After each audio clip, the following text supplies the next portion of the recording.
Dr. Doreen Grand-Pichet is the Dr. Doreen is an expert in autism. Doreen Grand-Pichet. Dr. Grand-Pichet. Dr. Doreen Grand-Pichet. Dr. Doreen Grand-Pichet is a visionary in the field of autism. Now you can ask her questions on Ask Dr. Doreen.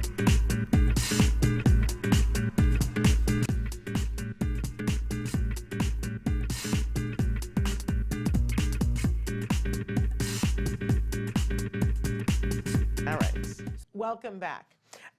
So we are here with Dr. Doreen Grand-Pichet. This is called Ask Dr. Doreen, and she is answering your questions in real time. So moving on to this next question. Hi, Shannon. I'm an autism dad. First of all, I'd like to thank you for your great show, and I would like to thank Dr. Doreen for sharing her knowledge. I sent you a text in the middle of the night last night. I realized afterwards that it was really late. I apologize. No, not at all. Somebody wrote in, and they wrote it in Portuguese, and then it was translated, but they wanted to make sure that you were thanked, and I'm trying to be better about very much. when you guys write and ask me to thank Dr. Doreen. I'm trying to be better about. So in the middle of the night, I texted her to say thank you. Thank you. I'm sure you really appreciated that. I apologize. Anyway, my daughter is almost 3 years old. We found out that she has autism when she was 2 and 5 months old. We started ABA at home right away while looking for a school. We finally found one, and she has been going there for 4 months. Unfortunately, they can only do 15 hours a week because our budget is limited.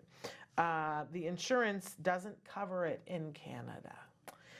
I'm on paternity leave for 6 months, so when she goes back from school, I'm on her full time. If she's not eating or sleeping, I'm doing ABA with her. How much do we love this, Dad? Yeah. My question is, when you say 40 hours of intensive ABA, how often do you take breaks and how long? My daughter can make sounds like ba and e, but if I ask her to say bye, she can't.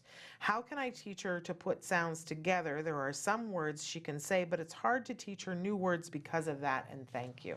I'm sending this dad a hug. Absolutely. Because you're doing a great job. Good job, good job. And I want to say that there is now funding in certain provinces in Canada, so you should definitely look into that, because I don't know, I haven't kept up on exactly the developments, but I know that there's new funding in some provinces. But I want to also recommend that you get on Skills and on IBT, because both of those are going to help you tremendously, especially Skills and IBT. If you're doing ABA, you need to know all the techniques that are on IBT. IBT, again, is ibehavioraltraining.com. You'll learn all the techniques, and Skills, you should put in your child's profile into Skills, answer all the questions, and it will guide you through every lesson that you need to teach, including this one. And I can answer some of your questions, but sound, there's a specific section on verbal imitation, which is really important, and there are certain sounds. So there's certain sounds that children develop later. There are certain techniques that you can do to get them to produce these sounds. There are consonant vowel blends that are easier and that we suggest you start with. For example, generally speaking, you'll always want to do either the b sound or the d sound first, and merge that with any vowel sound like ah. And you will always do a homogeneous chain, an imitation, which will be something like da, da, or ba, ba, before you turn it into a heterogeneous chain like ba, bi, or da, di. There's really good insight in Skills if you look that up, and it'll tell you how to produce some of these sounds. It'll tell you like points, like if you do physical exercise, jump her up and down on a trampoline right before imitation, you'll get more sounds out of her, those types of things. And it'll teach you how to start immediately connecting sounds that she can imitate to visuals, so that she can identify that if she can say Jew, then Jew is juice, or those types of things. And it becomes much more meaningful the sooner she can communicate. She can realize that making sound is communication that's useful to her.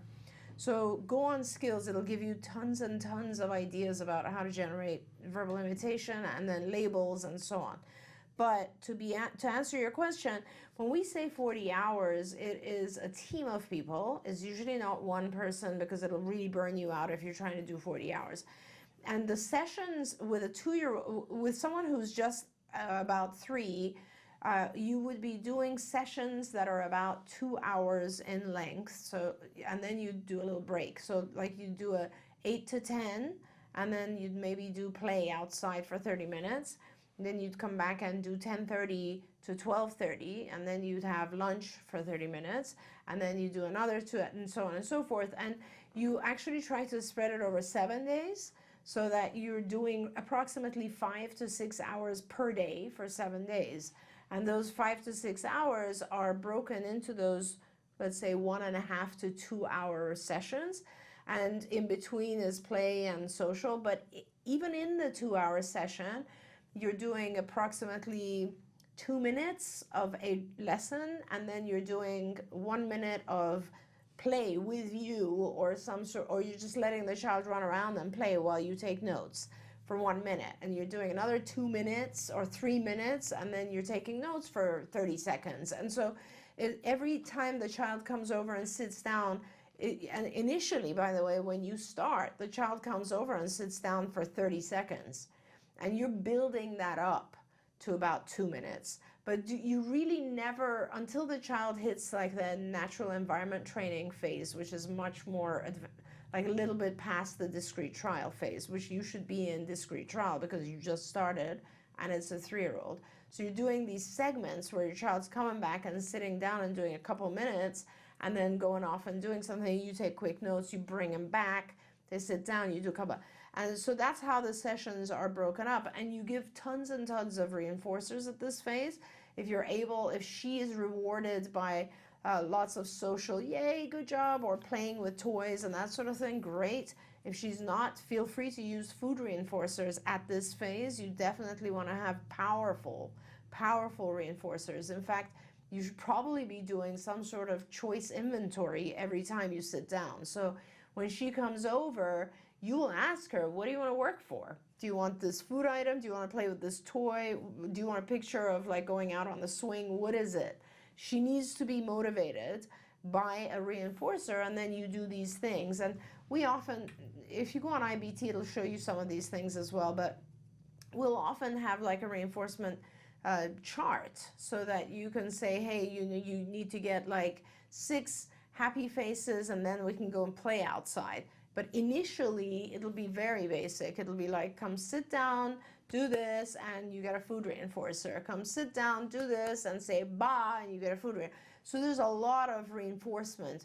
Always remember, when you're starting, you're doing much more reinforcer and less demand. And then as the child acclimates to therapy, you're reducing the reinforcers and increasing the demand.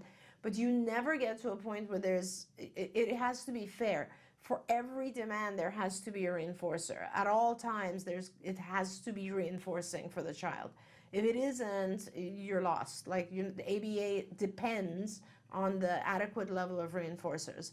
And by the way, those breaks are all supposed to be reinforcing. So make sure you're giving her a lot of breaks.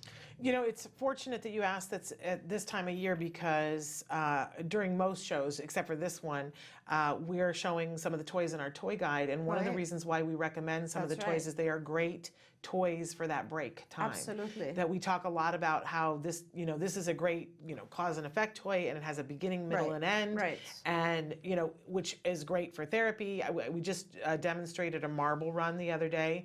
And we love marble runs for exactly this kind of thing, because the child gets to choose, and they can work for a marble to go in the marble run. Right. And then what's great about it is yay, you got your marble, let's go do the marble run. And they put the marble in, and we watch it go down. Woo, that was awesome. And now it's over. Now let's go back to work. Right. And those kinds of toys work really well during therapy, so that it all becomes this fun melange of activities for the kiddos. Right. If you're doing it right, the kids just think it's all play. Right.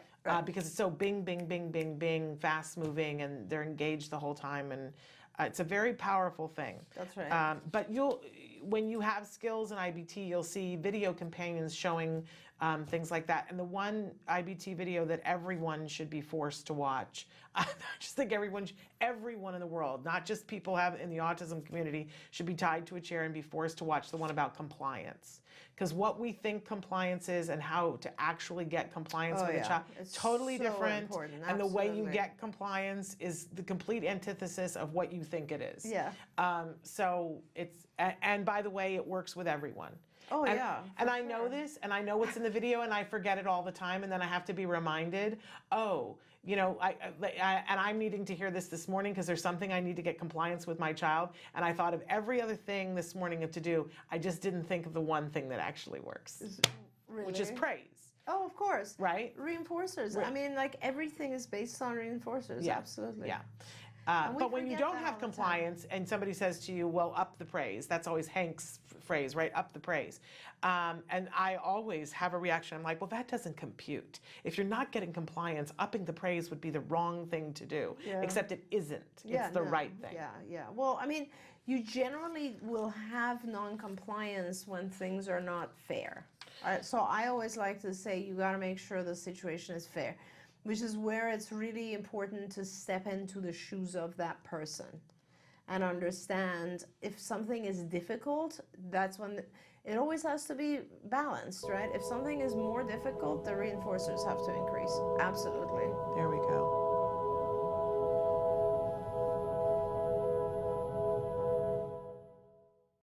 Hey, thanks for watching Autism Live. To subscribe, click here.